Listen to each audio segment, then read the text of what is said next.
আমরা আসছি এক দফা দাবি নিয়ে। শিক্ষা সচিব, শিক্ষা মন্ত্রণালয়ের যে উপদেষ্টা আর ঢাকা শিক্ষা বোর্ডের যে চেয়ারম্যান, তাদের পদত্যাগ দাবিতে 71 মিডিয়া, 71 চ্যানেল, 71 টিভি তারা ছড়াইছে যে আমরা অটোপাসের জন্য আসছি। ছেলে মেয়ে 71 মিডিয়ার বিরুদ্ধে, 71 টিভির বিরুদ্ধে স্লোগান দিছে। পুলিশ কেন তার বিরুদ্ধে, তার জন্য আমাদের উপর গুলি চালাবে। পুলিশ রুমের ভিতর আটকায়া লাঠি দিয়ে মারছে। এই যে বোনের রক্ত, বোনের মাথা, গুলি চালাইছে, লাঠি দিছে। আমরা দেখছি আসলে সচিবালয়ের অবস্থায় কিন্তু আপনারা দেখছেন আসলে জায়গায় জায়গায় আসলে ইট পাটকেল ছুড়ে পড়ে আছে, কিছু জায়গায় গ্লাস ভাঙা পড়ে আছে।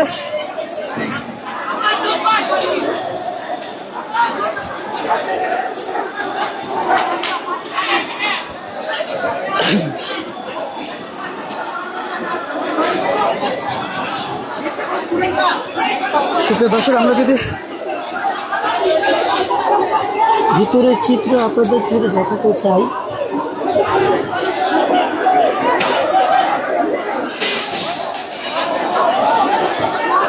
দর্শক আমরা কিন্তু একজন শিক্ষার্থীকে দেখছি, তিনি খুব অসুস্থ হয়ে পড়েছেন এবং তাকে কিন্তু সহযোগিতা করে হসপিটাল নিয়ে যাওয়া হচ্ছে।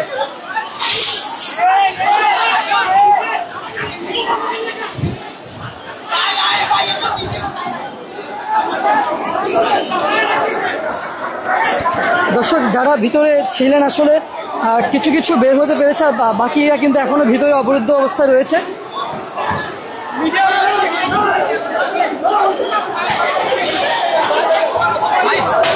আপনারা মিডিয়া, আপনারা এই ঘটনার পুরো সত্যটা বলবেন। ভাই, পুরো দেয়াল থেকে আমি ওখান থেকে পুরো ভিতরে করে এটা কভারেজ আপনি করেছি। আমার কথাটা শুনেন।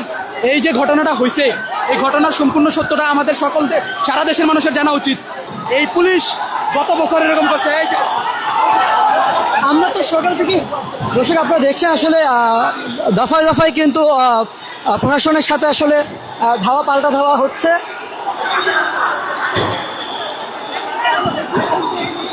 দর্শক, আমরা যদি আপনাদেরকে একটু দেখাতে চাই সচিবালয়ের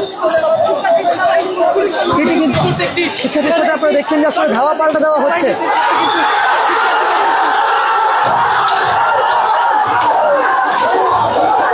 পরিস্থিতি দর্শক, প্রচুর পরিমাণে ভয়ঙ্কর পরিস্থিতি তৈরি হয়েছে।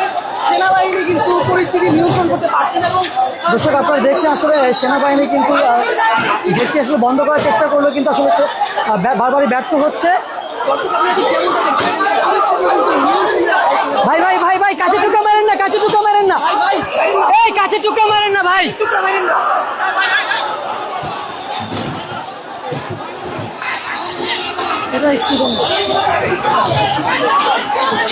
দর্শক আপনারা দেখছেন আসলে সাধারণ শিক্ষার্থী যারা রয়েছেন তারা কিন্তু ভিতরে আটকে পড়া তাদের যে সহকর্মী রয়েছেন তাদেরকে কিন্তু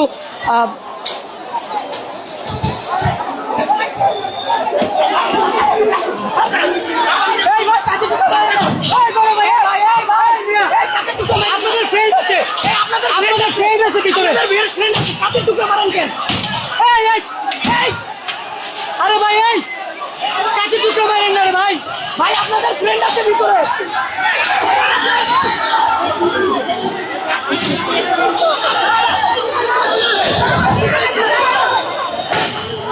দর্শক আমরা দেখছি আসলে এই মুহূর্তে কিন্তু আসলে ফাঁকা গুলি ছোড়া হয়েছে এবং আপনারা দেখছেন আসলে পাশাপাশি কিন্তু এই যে প্রশাসন কিন্তু সচিবালয়ের বাইরে চলে এসেছে এবং আমরা দেখছি আসলে শিক্ষার্থীদের কিন্তু ছত্রভঙ্গ করে দিয়েছে এই মুহূর্তে এবং আপনারা দেখছেন আসলে শিক্ষার্থীরা কিন্তু ছত্রভঙ্গ হয়ে গিয়েছে।